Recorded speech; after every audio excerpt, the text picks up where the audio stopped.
ఇది నా ప్రాబ్లం. అసలు నీ వల్లే వాడు నన్ను చూడడం మానేశాడు. అసలు నీకు నాకు సంబంధం ఏంటి? నువ్వు ఎందుకు వచ్చావు? అంత చిన్నగా చెప్తే వాడెందుకు వింటాడమ్మా? వాడి వల్లే నేను కెరీర్ మీద కాన్సన్ట్రేట్ చేయలేకపోతున్నా. అడ్డదిడ్డమైన రీల్స్ అన్ని పంపి నన్ను మొత్తం డిస్ట్రాక్ట్ చేసేస్తున్నాడు. నీకుందిరా రే, నీకుంది. 15 minutes later. నా పాటికి నేను చపాతీ తింటుంటే ఎన్నిసార్లు నోటిఫికేషన్ పంపిస్తారా? What the hell is going on here? ఏంటండి, ఏంటి అది? అన్ని నోటిఫికేషన్లు పంపిస్తే నేను ఉండాలా పోవాలి? అసలు కెరీర్ మీద కాన్సన్ట్రేట్ చేయాలా వద్దా? చెప్పండి. అలా థర్డ్ పెరిగినట్టు పెరగడం కాదు, చెప్పాలి కదా. ఇన్స్టాగ్రామ్ అంటే డేటా దొబ్బేయడం కాదు కదా. చెప్పండి. ఏంటండి రాగి అంటారు?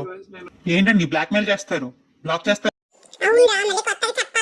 నాకు అర్థమైంది సార్, నేను వస్తా. ఏం మాట్లాడాలి సార్? అబ్బాయి లేదు సార్. నేను రీల్స్ పంపించడం వల్ల నువ్వు కెరీర్ మీద చూడట్లేదా? ఎలా కొట్టాలి నిన్ను? నా వల్ల నీ కెరీర్ మీద ఇంట్రెస్ట్